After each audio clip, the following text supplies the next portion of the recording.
बिस्मिल्लाहिर्रहमानिर्रहीम। अस्सलाम वालेकुम। बड़े सर के साथ पैदा होने वाले बच्चे आम बच्चों से किस लिहाज से मुख्तलिफ होते हैं, जानिए मेरी इस वीडियो में। हमारे बड़ों के हवाले से एक कहावत तो हम सब ने सुनी होगी कि बड़ा सर सरदार का होता है। बड़ों की इस कहावत को अगर अपने मानों के हवाले से देखा जाए तो उनके नजदीक जो बच्चे बड़े सर के साथ पैदा होते हैं वो दूसरे बच्चों के मुकाबले में ज्यादा समझदार और खुशकिस्मत होते हैं।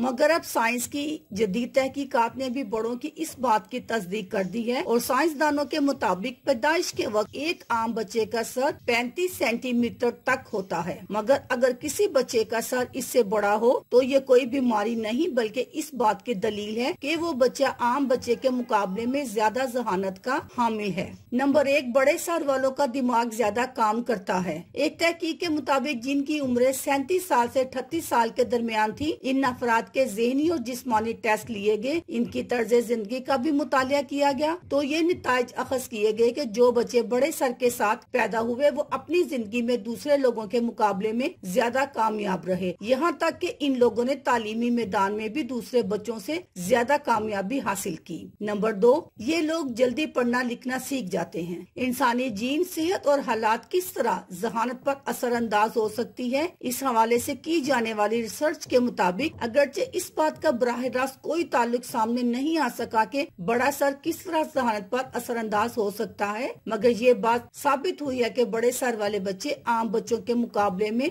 जल्द सीखने की सलाहियतों के हामिल होते हैं। नंबर 3, इन लोगों के अंदर न्यूरॉन की तादाद ज्यादा होती है। बड़े सर वाले बच्चों के अंदर न्यूरॉन खुलियात की तादाद आम अफराद से ज्यादा होती है, जिसकी वजह से वो लोग अपने दिमाग का इस्तेमाल आम अफराद से ज्यादा कर सकते हैं और दिमाग के ज्यादा इस्तेमाल के सबब इनके अंदर सीखने और याद रखने की सलाहियत आम इंसान से ज्यादा होती है। अल्लाह हाफिज।